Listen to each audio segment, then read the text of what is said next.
Welcome to the space for transformational leaders to unleash their magic, see better client results, work lighter, and live source. Can you receive what actually is? Because resistance is futile and fertile. Let's explore.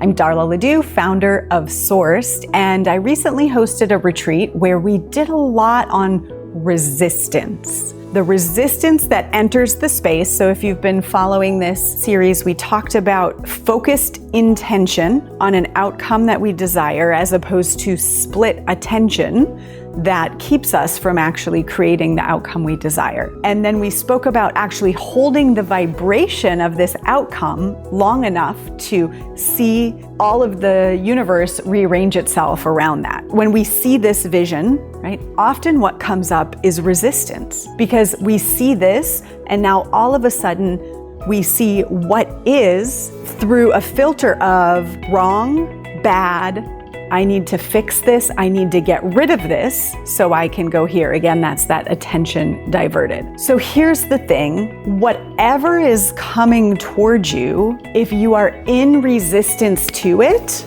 right? Say it's coming this way. If you're resisting it, it's going to keep coming, right? It's going to be there. And now all of your attention is on the resistance to this. There's actually zero attention up here.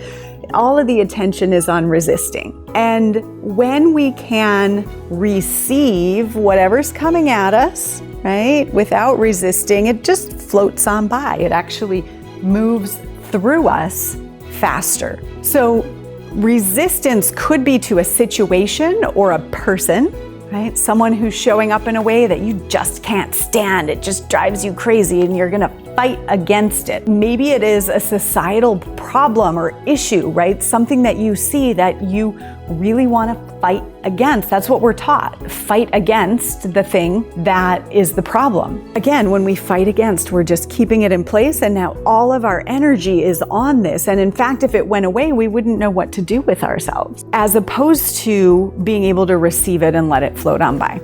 Now, what if resistance is to a feeling or like a state of being or even a fear, right? Like I'm afraid of this, and because I'm afraid of this, I'm going to make sure not to look there. I'm just gonna keep pushing it away.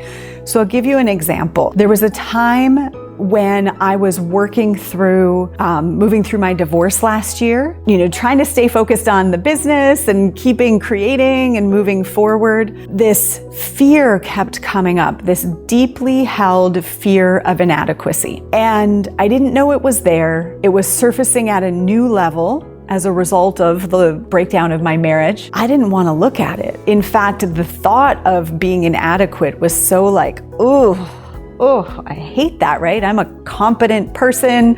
I got my engineering degree. I worked at a great company. I started my own business. Like I'm doing all of the things to avoid actually being with this fear of inadequacy. And I always have a mentor, and my mentor had a brilliant exercise for me, had me write on a piece of paper, I am inadequate and I always will be. And to meditate with that piece of paper until I could receive it, until I was no longer in resistance to that thought. And it took something for me to sit there and be with that. First, I was deeply in resistance to it, which meant it was going to take much, much longer. And then I was really emotional about actually feeling the feelings. And then eventually I got to the place where I could say, I'm inadequate. I am just inadequate. I'm inadequate for someone all the time.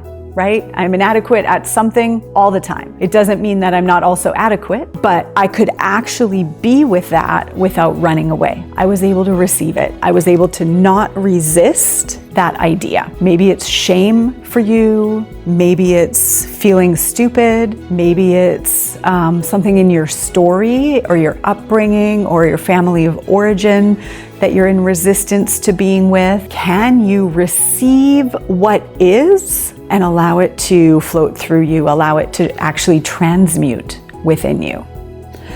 Now, that's an energy, right? Inadequacy is an energy. What if the thing is an illness? What if the thing is your mother? Can you receive? Doesn't mean you have to spend a lot of time with your mother if that's toxic for you, right? But can you receive, this is my mother? Some of my team and I have done years ago landmark education, and they have a teaching of, your mother choose. Can you actually choose what is without wishing it was different? And that's easy to say when it's something like maybe people didn't open your email, but it might be harder to say when it's something like cancer. And yet, if it's there, it's there. And our resistance actually doesn't serve. Our reception to what is allows the energy to move and transmute even faster. So what's present for you about this idea of receiving what is, no matter what it is, so that you allow the energy to move rather than being in resistance? I'd love to hear your experience with this. If there's something you're actually struggling to receive and you know it's blocking the flow of money and clients and abundance into your life, please reach out to our team, check out the links below, and let us know how we can support you. I'm Darla Ledoux, founder of Sourced, author of Shift the Field, and we'll see you soon.